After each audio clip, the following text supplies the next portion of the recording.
Hey everybody, I'm Suzanne Shirley, Emerald Ambassador with Plexus, and we are on tonight with the Noah St. John's book, The Secret Code to Success, and we are in chapter 5. And you know what? I loved this chapter.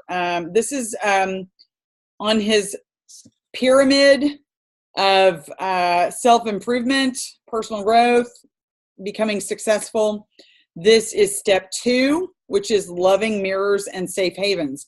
So he builds the foundation of the pyramid for affirmations. That's his word that he's come up with to really start to evaluate what your thoughts are and to reprogram the brain by asking yourself questions that makes your brain come up with the right answers, that inspires you and helps you to think positively about yourself, about your future. Now, I love this chapter, and I'm already reading ahead and finding so much. By the way, chapter 6 is huge. It's like a fourth of the book. Have you looked at chapter 6? It's very large, okay? I couldn't believe how big chapter 6 is. So make sure you're reading the book. If you're just listening to it, that's one thing to do. Honestly, listening is good.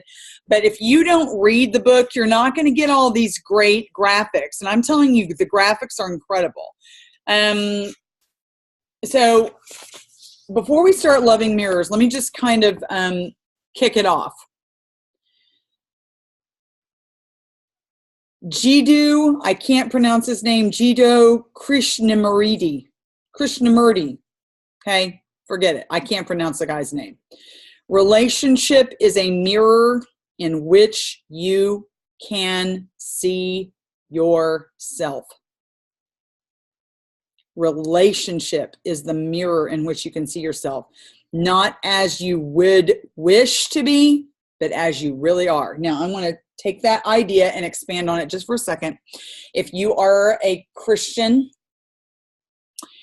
like me, and you have been through church and you have gone through all kinds of different exposure to biblical scripture, you will see for yourself, if you read the Bible and you analyze it for yourself, it's easy to understand. It's not cryptic.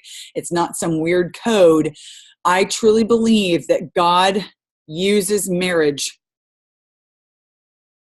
as a way of sanctifying the soul so that each partner can see themselves in their partner's eyes.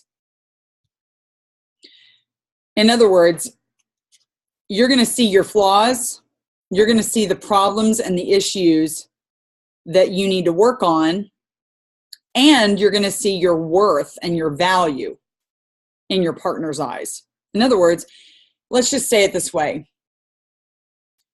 When you and your partner, your spouse, have issues, and you have arguments, and you have disagreements, and you have things that happen, you're either going to face the fact that you have things that you need to work on in yourself, and your partner is going to hopefully see the same thing in themselves.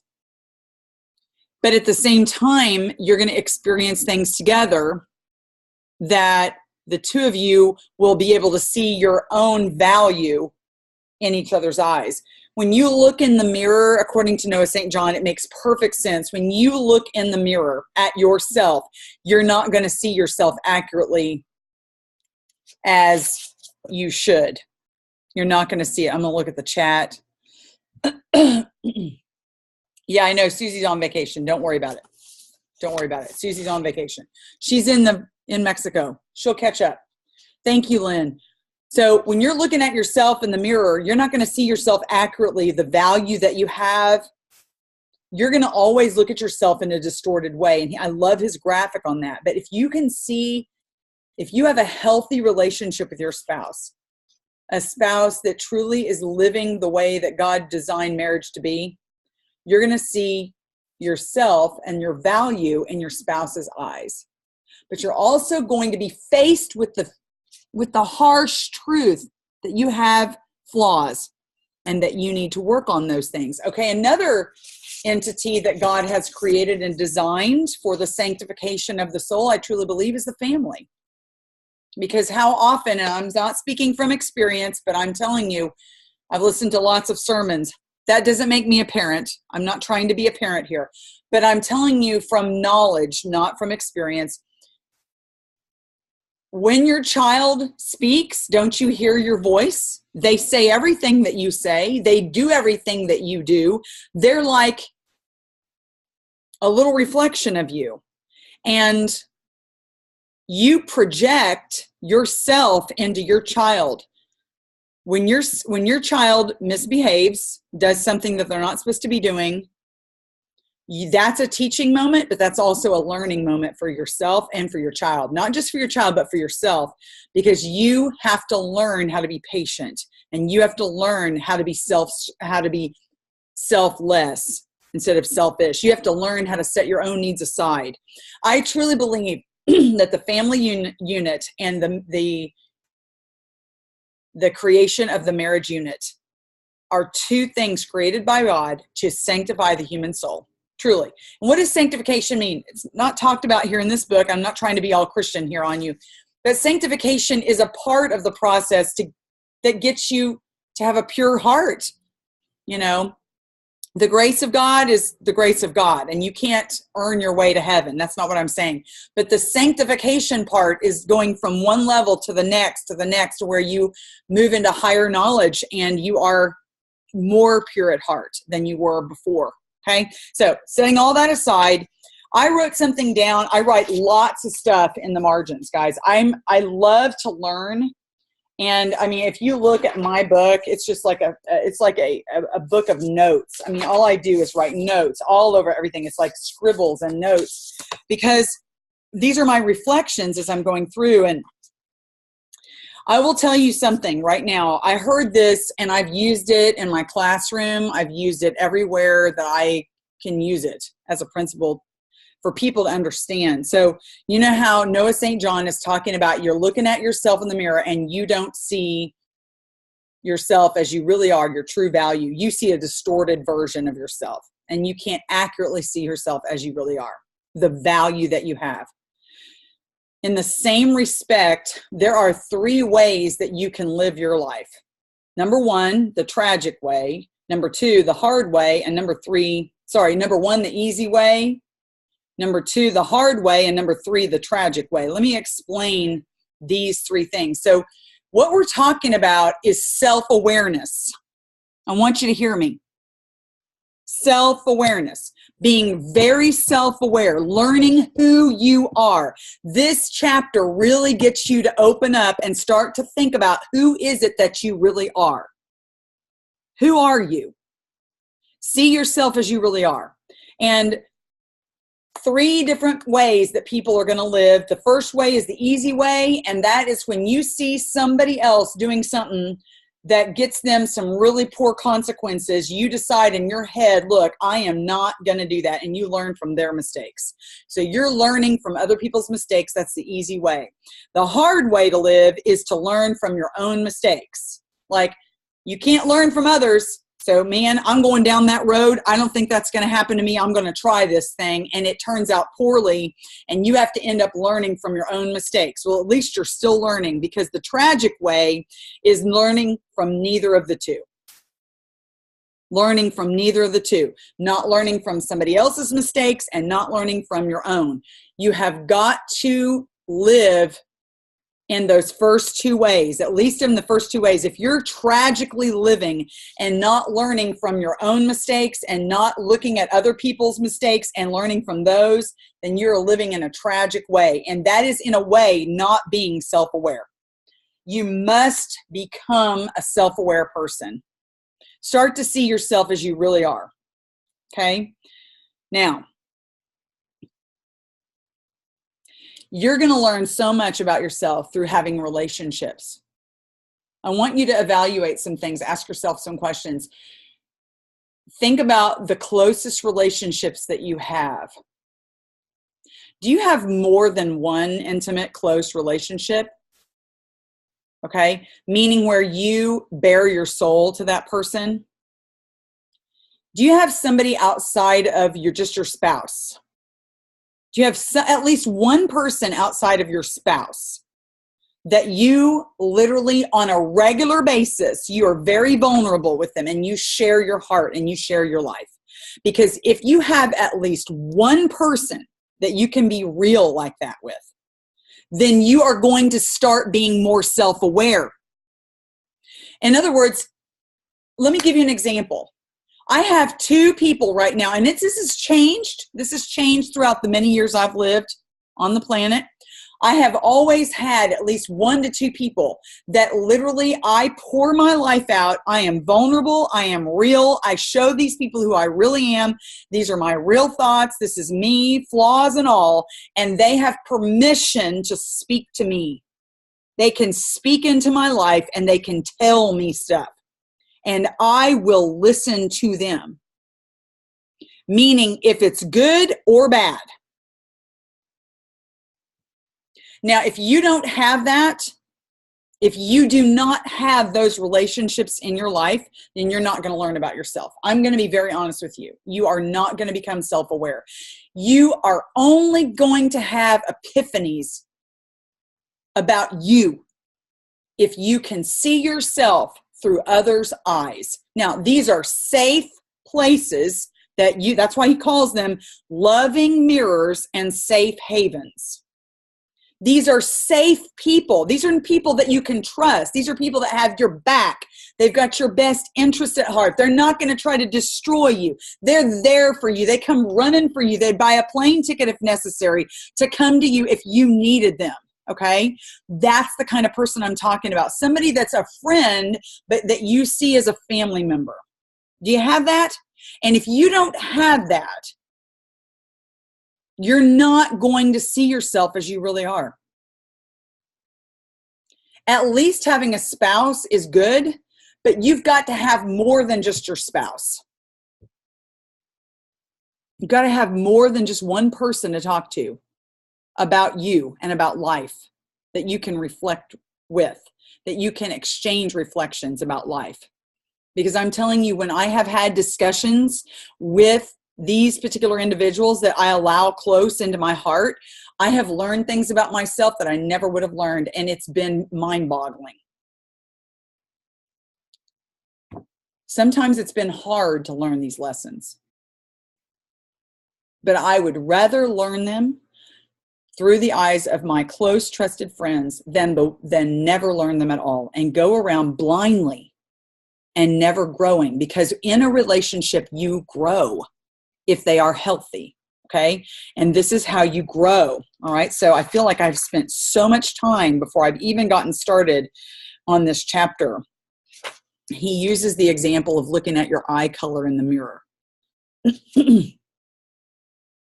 He says, I don't care how smart, cute, talented, or motivated you are, you simply cannot see your own eye color by looking from within yourself. You have to actually look from without of yourself to see it, outside of yourself.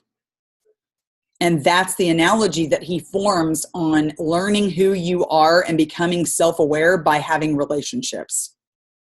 Okay? He gives the example of It's a Wonderful Life, where George Bailey and the Clarence the angel comes down. Clarence his whatever you call it. What do you call that guy? The guardian angel. He comes down and gives him a wish. Says, hey, I'm going to show you who you really are and show you what your life and everyone else's life would have been like had you not existed. And it was tragic what would have been like if he had not existed. So he could see his value. He started to see his own value, and his existence on the earth mattered because Clarence, the guardian angel, showed him. So, loving mirrors. Loving mirrors, people that will be honest with you about who you are and be honest with you about your value and your worth. Okay? Not designed to tear you down, but designed to support you. Loving mirrors. That's why when you hear from so many people here, just do this, take these steps, like set your goals, get motivated. Get yourself motivated, set your goals. Get out there and do some activity. It doesn't really work. You must seek your value through others and safe havens and loving mirrors. So get this, John Maxwell proves this point when he gives the statistics in his leadership materials. 90% of all leaders were made by who? Following and learning from other leaders. You're not going to become a leader in a vacuum on your own by yourself without anybody helping you. Do you get my point? You might be born with certain leadership characteristics and tendencies. You might be bold and confident and all that stuff. But I'll tell you something, you're not going to become a leader if you don't have people pouring into your life, showing you the way, helping you, guiding you. You're not going to become a leader in a vacuum by yourself. You need people to help you to do it. Who is the worst person that you know?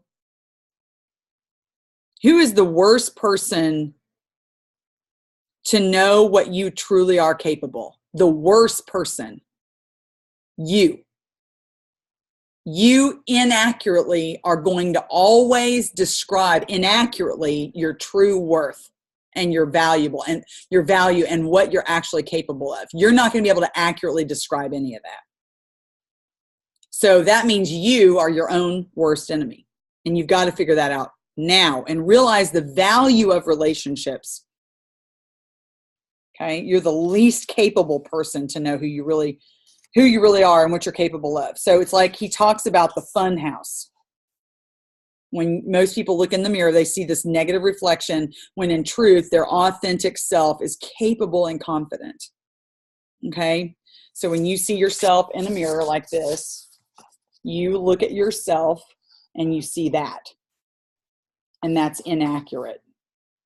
Okay? You don't look at yourself in a mirror normally and see your true authentic self. You don't see that. You see this. You see this messed up version of you. Okay?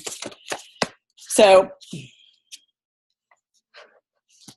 he says, let me ask you a question. Were you raised in a fun house where you had constantly people showing you inaccurate versions of yourself, speaking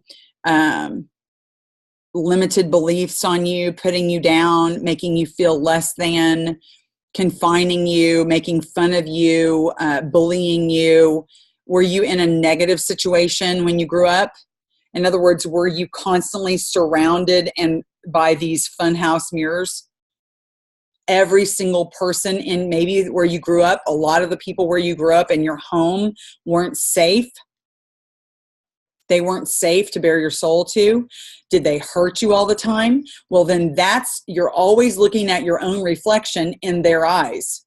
And that's not an authentic reflection of you. You need safe harbors, safe mirrors, safe havens. Okay? So the good news is you can find them now. If you grew up and you didn't have those safe havens and those loving mirrors, you can go and find them now. You can do that, okay? We all have our own unique head trash, our own negative reflections. But guess what? That's not the real problem. You ready? You think that's the real problem. It's not. It's called you need the support of people who believe in you.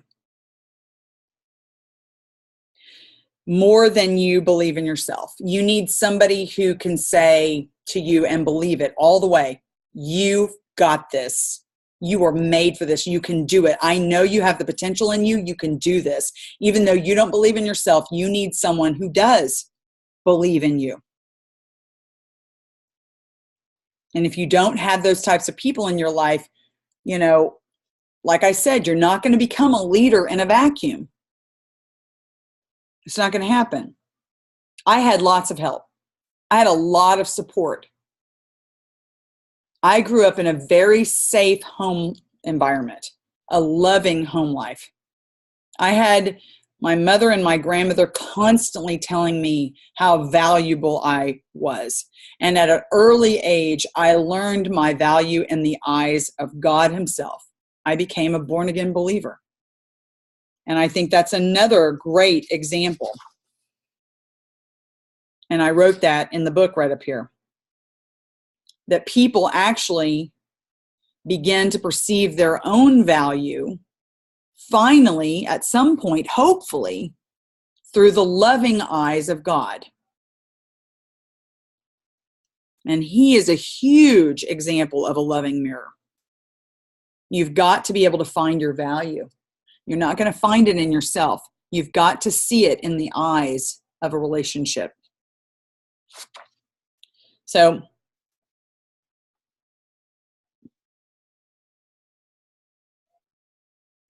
here's something that's so important that I was like, this is an epiphany. Okay. You know how everybody that you watch all these diamond documentaries, you watch all these training videos and all these jewels in our company say, you just got to believe in yourself. I believe day one. And I did. I say it all the time. I believed in myself. I know that's one of the biggest reasons that I'm successful is because I believe I can do this. I saw myself on a stage. I dreamed about me and my diamond documentary with Suzanne Shirley, Diamond Ambassador, as I was driving to work every day. I saw it. I was like, let's do it. I mean, it's only a matter of time. I'm going to be there. No, I had my doubts and all that, but I mostly believed. Why is that? Because I had a lot of support pouring into me as a child and as a young person.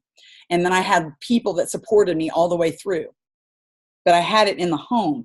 And I'm telling you something, listen to this. This is the epiphany that I looked on page 79. If you haven't caught this epiphany, it's at the very end of the page. It's just when they tell you to believe in yourself, they have the order all wrong. They're always saying, believe in yourself, believe in yourself, believe in yourself.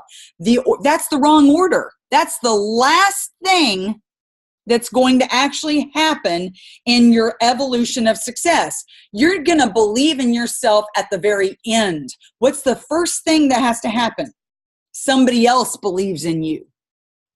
The first thing that has to happen is somebody else believes in you, which leads you to the second stage. You believe in somebody else.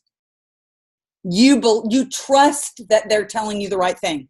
That's why you've always heard people say this, if you don't believe right now, take my belief. I see you can do it. Trust me when I say you can do it. Believe in me because I'm telling you you can do it. So the first step is that somebody else believes in you. The second step is that you trust them and you believe that what they're saying is the truth. And the third stage is finally you believe in yourself. And this, my friends, is so important. If you don't have these loving mirrors and safe havens in your life, you're never going to get anywhere you need to go. Okay? So that is the epiphany. You got to get that down.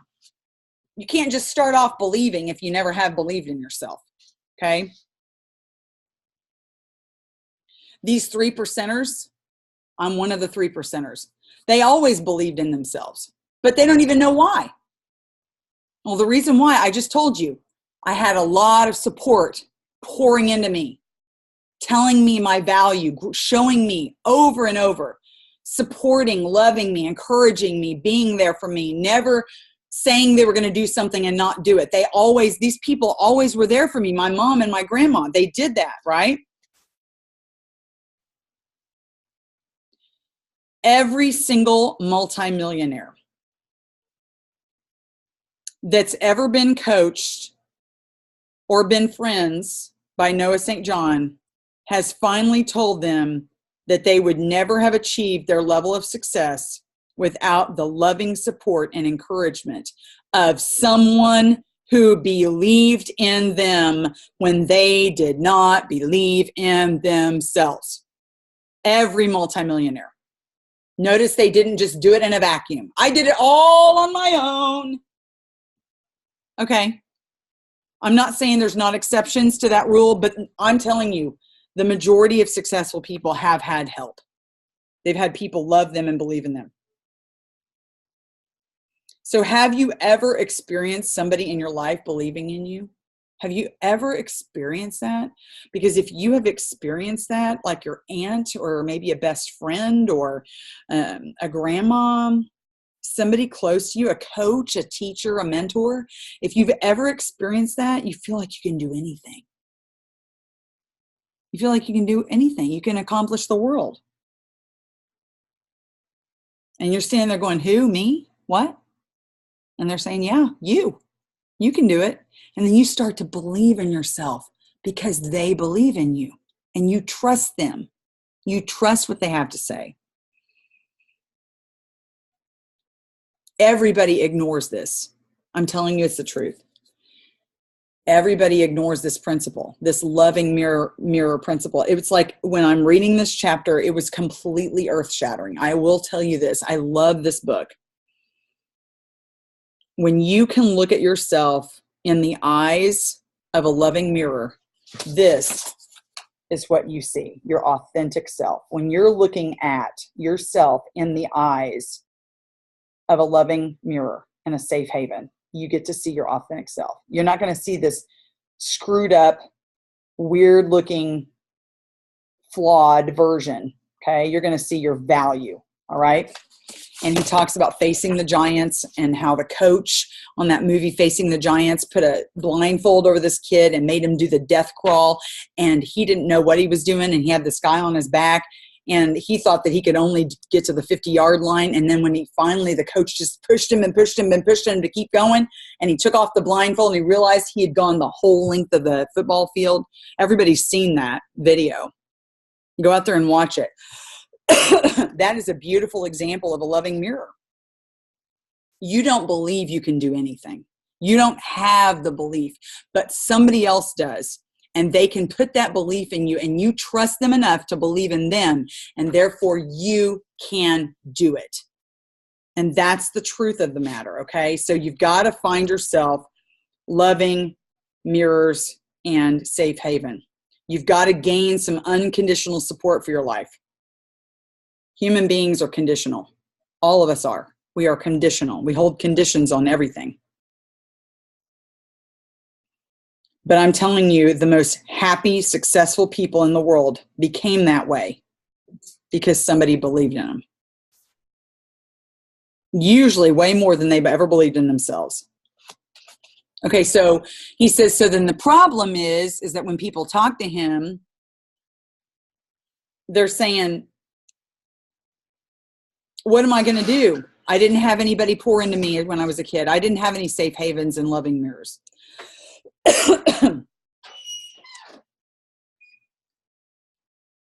You can now go find them. You can now go and find them. And that's going to take some boldness. That's going to take some courage. You're going to have to be very courageous. So people say, well, I bought this book to learn how to make more money. All you're telling me is to go find myself a loving mirror and a safe haven. That's all touchy-feely, right? What in the world is that's going to do for me? And he says that he hears that as the second most common objection from people. You got to go and do something in order to make more money. That's what they're always thinking. You got to do something. And you're telling me to go get this loving mirror and a safe haven. Okay. Here it is though. The way it typically works on this earth is first, oh boy, you better get this, guys. Epiphany number 2, page 83, smack dab in the middle. Okay. The way it typically works on this planet Earth is this. First, you go provide value to other human beings. And then, and only then, do they give you this thing called money. Did you hear me? If you want to be successful, that means earning more money. That means ranking up in this company. Ranking up means a bigger paycheck. Ranking up means a bigger point system. Ranking up means a higher pay scale. Ranking up means getting bigger bonuses. If you want that, which is technically success, that's the definition of success in a lot of people's books. You know, people want to be significant, but they also want to have more this thing called money, because if you can have more money, then you can do more stuff. And whatever the stuff may be, you can help more people, you can make your mark on the planet, you've got more options to do things however you want to do things, right? So if you want to make more money, guess what? You got to go and help other people, and you've got to find value in them and provide it for them. You got to add value to their lives. And when you do that, they will give you their money. They will buy your stuff. They will sign up underneath you, and they will follow you into a fire if necessary. But you have to show them how much you believe in them and love them and mean it and be sincere and honest and kind and genuine, and do it without an expectation that they will ever join you, without the expectation that they will ever buy your stuff. You've got to do that first. So that's a huge epiphany if you didn't get that. People are tied to the money. So you got to go love the people. Add value to the people if you want the money. And how do you do that if you don't have people skills? You got to work up your people skills. You've got to start learning how to make people feel good about themselves. You've got to learn how that, and by the way, it takes time. And by the way, it takes effort. It takes time out of your life. Look, let me ask you something. If all you're doing is this, is that adding value to people? No. Am I going to feel loved by constantly reading a bunch of text? No. I'm going to feel loved, and my team is going to feel loved in North Carolina when I fly out there in 3 days and sit in front of them and share my heart and listen to them and give them hugs and see them and spend actual valuable time with them. They will feel loved. Instead of me just sitting back saying, hey, what you doing for me lately? No. Getting on a Zoom, talking to people, spending some time out of your busy schedule where your kids are screaming and your husband needs you to do stuff. You're going to have to spend time on a Zoom talking to some of your people on your team. You're going to have to call them up on the phone and say, what's going on? Am I perfect at that? I wish I was perfect at that. I feel like I'm good at it. I don't do it enough for everybody. I don't do it enough for everybody on my team. I feel like there's not enough of me. You know, there's this concept, I'm getting off the topic. You know, there's this concept of run with your runners. You have your team that's 100%, right? And the top 20% is what's really working hard. And then you've got your 80% that's doing a little bit, not completely committed. So you talk all the time to your 20%. You're always on the phone with that 20%. You're always spending time and pouring in and encouraging and checking in on that 20%. You can't forget the 80. You can't forget the 80, guys. And I feel like I forget the 80 half the time. Okay, so I am not perfect. You have to love on them. No, you can't spend all of your time with that 80%, but you have to go and check in on them, and you have to really spend some time with those people. And if you don't, they're going to feel neglected. And do I screw up? Yeah, I do. So think about that. Okay, back on topic.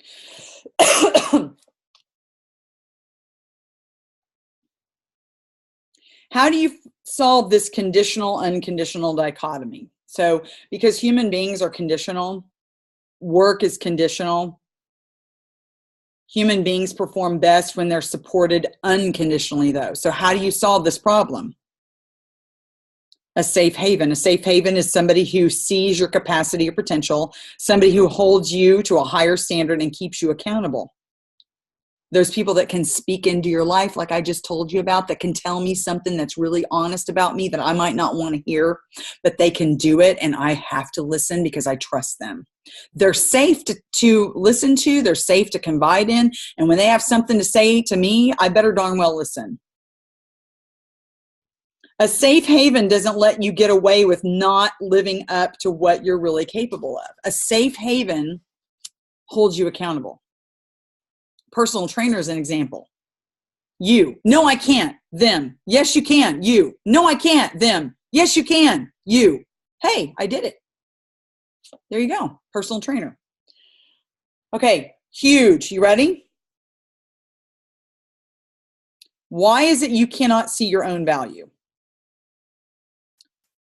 It's because you don't have loving mirrors and safe havens in your life. If you're not seeing your own value, you don't have those things in place. So here's the thing. You ready? If you don't do this step, if you don't go and find loving mirrors and safe havens, there is no reason for you to do anything else in this book. Might as well just forget it. Why? Because every 3%er has these loving mirrors and safe havens. They've got at least one to show them their value at one point in their lives.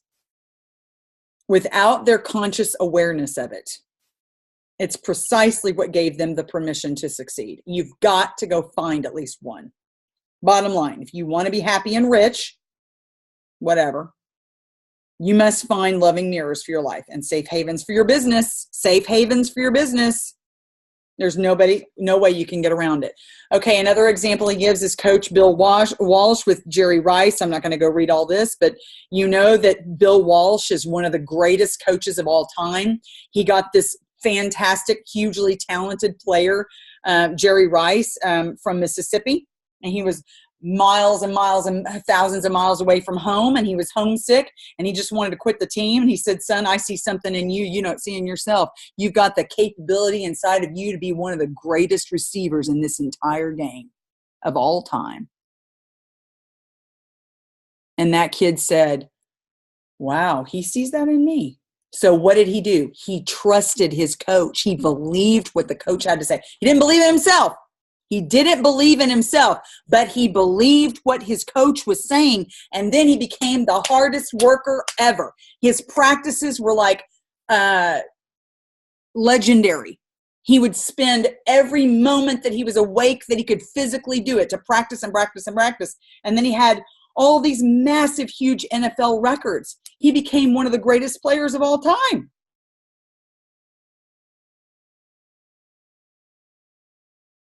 This is the principle that is the most powerful results creating bottom line focus method to get your foot off the brake. If you want to he calls it get your foot off the brake. If you want to get your foot off the brake, you've got to have a safe haven for your business, somebody that can actually speak into you, and you are going to have to listen because you know that they love you and they have your best interest.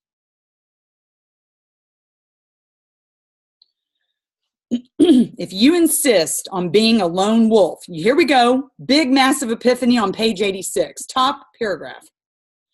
If you insist on staying the lone wolf, which is precisely why so many people are struggling, then guess what? You're going to struggle for a lot longer of a time. You're going to stay there. You're going to keep on struggling. Because trying to succeed without the support of others is like standing in a gold mine, digging your way out with a teaspoon. Wow. If you don't have any support at all, you're standing in a gold mine, digging your way out with a teaspoon. It's going to take you forever. Might as well just forget it. Get rid of that bully in your head. Take some action. This is you're taking some action. You've got to take some action. What is that action? You got to get rid of that bully in your head. You got to evict it. Tell it to take a hike.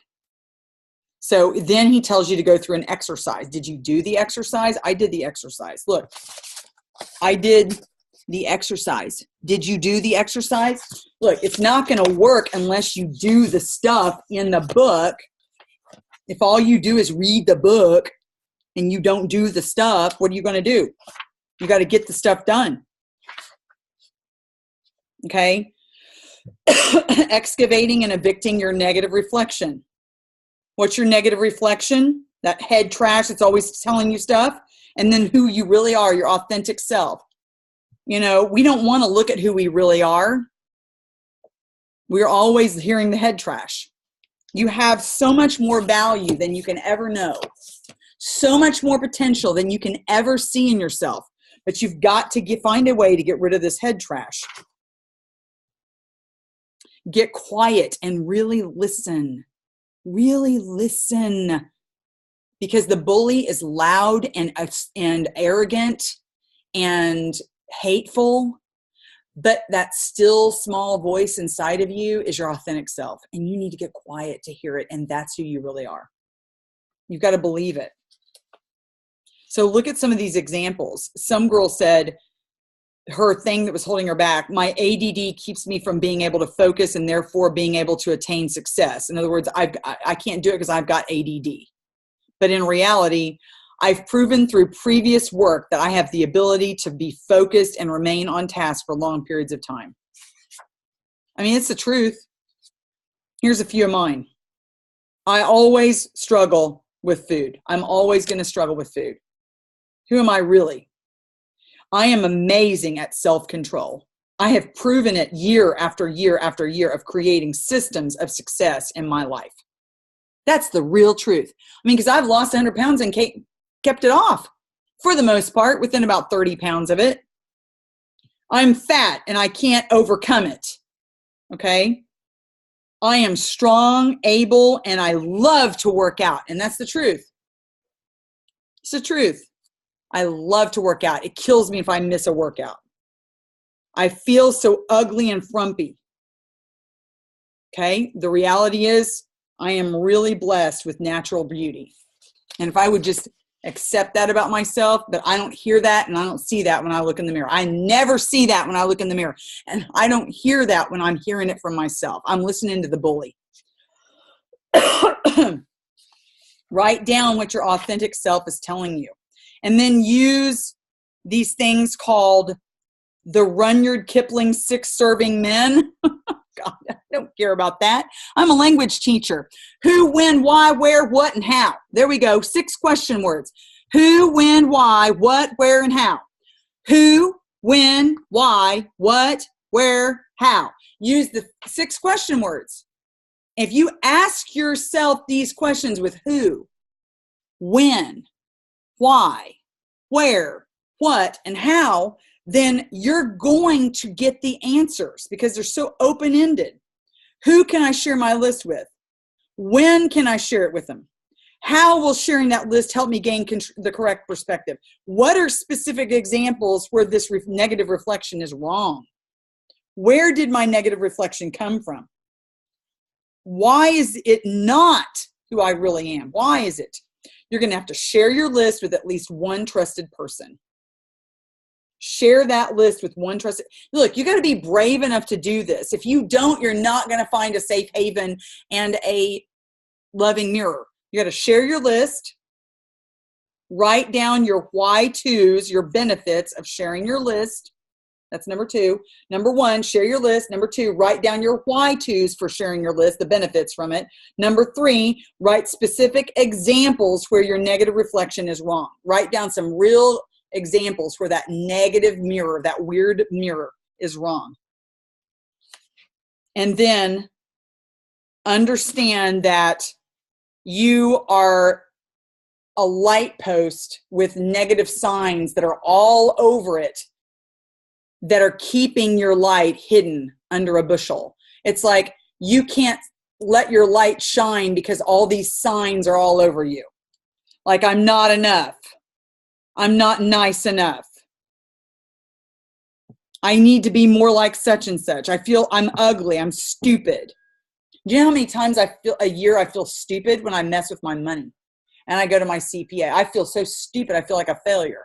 I mean, seriously, and I'm not a failure. I am very meticulous. I count every little thing and I keep track of it. But I feel like a failure if I'm not a master of it. So,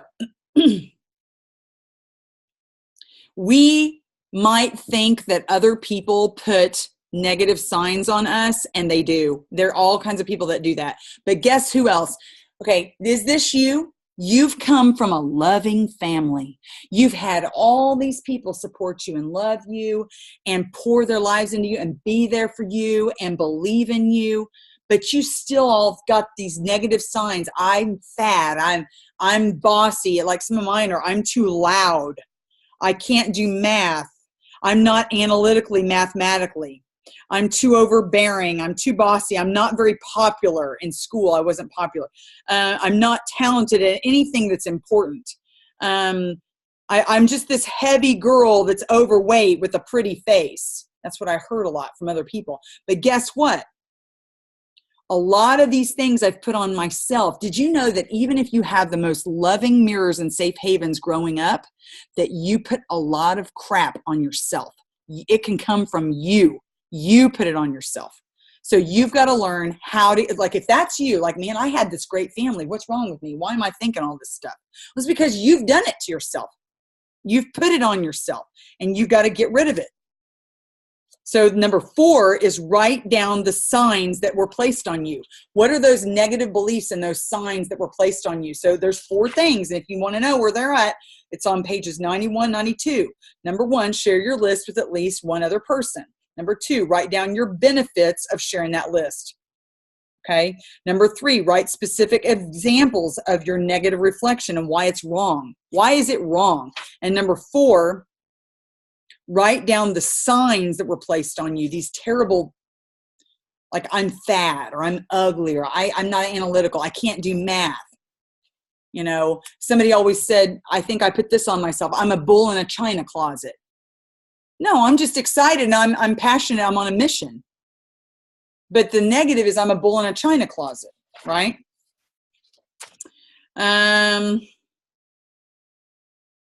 Okay, so what are the 7 key support questions? This is so, oh my gosh, these are so pivotal. If you can define these and then go find a person to really engage with on this, it's going to change everything. What does unconditional support mean to me? What support do I need most in my life right now and in my business? Really write that out. What support do you need in your life and in your business right now? Who would I like to give me that support? What's in it for them? Look, there's got to be some reason for them to do it. In network marketing, it's a perfect example. Your upline is completely they're completely invested in you. They're going to get paid when you succeed. So there's the why they should do it for you. What's in it for them? There's the what's in it for them. What would I like to hear from these key people in my life? If there were just one thing I could ask them, what would it be? And what actions am I willing to take to get this support? Okay. Do you ever wonder if your upline wants you to succeed more? Do you ever wonder about that? Do you really think and do you believe that your actual upline, I'm talking about the upline that works hard, not the upline that's disengaged and doesn't do anything for their business, okay? So if you have an upline, which is your sponsor or somebody above there, somewhere in there, do you ever wonder if that person actually wants to support you? They're crazy if they don't want to support you. They're literally, they don't have this thing figured out, okay? Because they should want to support you in everything that you do. Your upline has a huge vested interest in your success. Okay? And they should therefore want to support you at every turn.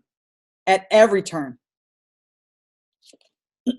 So think about this carefully. Let me ask you something. This might hurt. I'm peeling off the Band-Aid here. Are you self-sufficient? Meaning, do you sit back and whine and complain and say, nobody's helping me, nobody's reaching out to me? No, and this is where it's going to hurt, guys. No one is paying me enough attention. My upline has forgotten me. Or are you reaching out and asking for the help that you need? Bam, that hurts. It doesn't feel good. You've got to start communicating with your upline. They have a vested interest in your success. You need to start talking to the person that you want to support you and tell them what's in it for them. It's a bold thing to do. Say, look, upline, when I succeed, this is going to do nothing but help you. I mean, granted, that's not a technical conversation you'd want to have with every person that's in your upline. Look, just because you have somebody in your upline doesn't mean that they're going to be safe to approach, okay? I'm telling you the truth. Not everybody in your upline is a safe haven or a loving mirror. But if you know that one is, you can say that to them. Look, this is going to just help you more if you help me. I need your help. I need your help. What do you need from me? I need you to do this, this, and this. Once a week, twice a month, can we have a real conversation on the phone? Can you and I sit down and let me tell you what's going on in my life and you listen to me? I mean, whatever that need is that you have, instead of just texting back and forth, can we actually talk on the phone? Look, you're going to have to tell people what you need. They can't read your mind. They're not going to be able to read your mind. What actions are you willing to take to get that support? If all you do is sit around and whine and complain, I'm telling you something, unsuccessful people sit back and complain that the world is not supporting them enough. Whereas on the other hand, those 3%ers, they shut up, they get to work, and they show other people how they will benefit from supporting them. Look, I need you to look at 3%er. Here's an example of a 3%er. Upline, I need your help. I need you to help me. It's in your best interest to help me. Look, I promise I'm going to work really hard, but I need you to help me. I need your help. That's a 3%er. A 3%er is not perfect. A 3%er is honest about what they need and willing enough to go and ask for it and be bold. So go find that person. I don't want to read any more of this stuff. It's so long. And finally, the last thing on page 99, which I'm not going to read, he's got some really big 8 questions right there that if you go and ask yourself these questions, you're going to start to look at a great way to build a relationship with your loving mirror. Okay. That's how you're going to interview that person. Being needy and acting like a victim and a martyr, it doesn't work. If you sit back and you just keep saying, I got to do this on my own. These people don't want to help me. No one cares about me. I'm just going to go eat some worms. You know that little kid thing that we used to say, nobody likes me. Everybody hates me. I'm going to go eat some worms. Well, if that's you and you're not willing to go and say, hey, I need some help, and you're a victim and a martyr, then you're going to stay that way. You're going to be a little whiny complainer and you're never going to move up. Be a 3%er and go ask for what you want. You've got to ask for it. People really are silently aching just to be heard. They want to be heard. You need to go and tell your upline if you want to be heard. You want them to listen to you. Look, I don't need you to fix everything, but I want to be able to talk to you about what's going on in my life. Okay? You got to go ask for it. So that right there took me 54 minutes to get through. I'm telling you something. Look at this freaking chapter 6. Look at that. That's a freaking huge chapter. That is like a fourth of the book right there. That is ginormous, right? I don't know how I'm going to get through that next week. I am serious, okay? But, okay, so this is the end of the talk. We are going to have a Q&A. People are going to ask questions. They're going to be honest. They're going to reflect. And if you're not on with us live, you will not get the benefit of that. And we have right now 25 people on with us. I am so excited that we get to have this really cool discussion. And it's usually way before this that we start it, but it's almost 8 o'clock. So I want to give them the time that they need. You want to enjoy that, you got to join us live, so don't miss out. See you next week. Be ready for chapter 6.